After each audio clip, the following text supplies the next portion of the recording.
today I want to talk about something that has been kind of driving me a little nuts lately. I've been in this industry for 35 plus years, which is amazing because I'm 25, right? But I work in investor relations, public relations, media relations, marketing, digital marketing, jack of all trades. I do podcasts, webinars, conferences. I kind of do it all. But at the same token, I put myself through college. I had to pay my entire way through college. I had to, learn everything from the ground up. I started as a job as a receptionist, worked my way up the corporate ladder.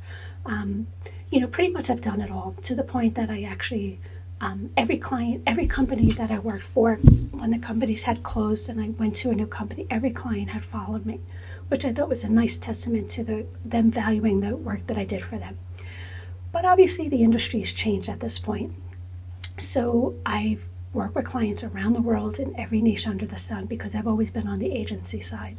I've worked with mom and pops, entrepreneurs, doctors, authors, big global companies listed on the stock exchange and whatnot. And unfortunately, in the world that we live in now, it kind of is a little disheartening to see what I deal with, I'd say, in the last 3 years. I've worked with several companies that have signed contracts and whatnot and had a great relationship with them, or so I thought. But apparently, again, they think investor relations, especially if it's an entrepreneur company, who thinks my job is to bring them in investors. So as we sign a contract, and I am one who always sees the positive in everybody and hopes for the best. So when 1 month, 2 month, 3 month would go by and I'm not getting paid, some people say, yeah, that was your stupidity. You should have never let that happen. But again, I believe in a company. I believe what they tell me. But I'm learning the hard way to have thicker skin. I've worked with 4 companies at this point who, despite having signed contracts, have not paid me. Their attitude kind of is, oh, well, you didn't bring an investor. That's not my job. And then I had another person. In 3 months, I put together 38 media hits, which is a huge accomplishment. But they mistake that for sales. So when they don't get sales, it's my fault and they don't want to pay me. I'm not a salesperson. That's not what my job is.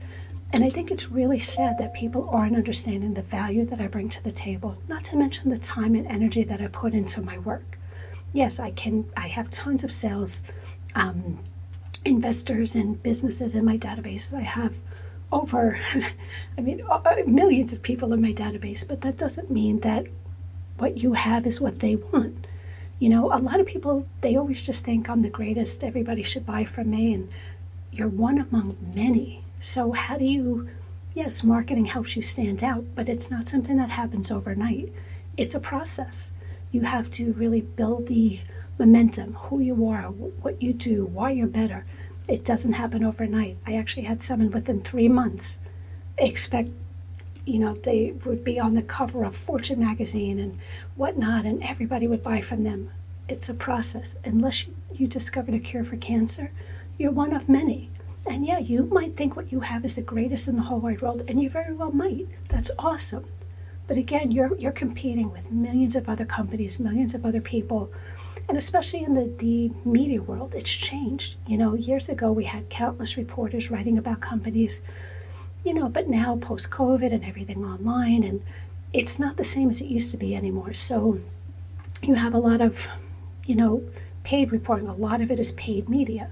So sure, I could probably get you on the cover of Forbes tomorrow, but it's probably going to run you about $40,000. That's just the nature of the game. So there's a lot of off the beaten path online media that you can still get great media exposure in, but then that's where your marketing team takes the ball with that and runs with it. So even if you were put in an online publication, how you market that is what really matters. But again, people aren't fully understanding that. So one, I think people need to really start understanding how the landscape's changed. But I think more importantly, people need to understand the financial commitment. It's unfortunately that people nowadays, despite a contract, just think, no big deal.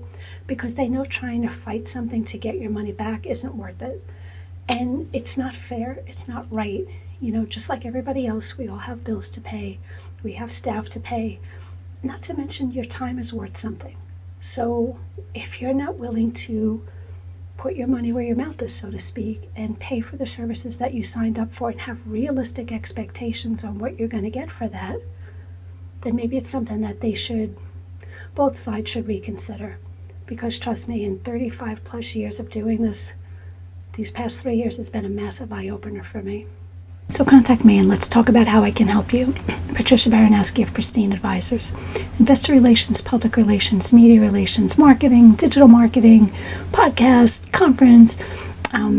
Like I said, I do IRPR marketing media, working with companies around the globe in just about every niche under the sun. And I'm not here to replace anybody's job. I do IRPR marketing media, but if you have your own internal or external IRPR whatnot, I'm happy to work alongside them. I just tell them, here's my brochure, tell me what you need me to do. I'm not here to take over or step on anyone's toes. If you have IR, PR, and need marketing, you have marketing and IR, need PR, whatever the case may be, I'm happy to work alongside anyone. I am a great team player. Like I said, I've been doing this for 35 plus years. Happy to help you in any way that I can. So you can find out more about me at www.pristineadvisors.com, and that's advisors with an ERS. My telephone number is 631-756-2486, and my email is pbaronowski@pristineadvisors.com. Until next time.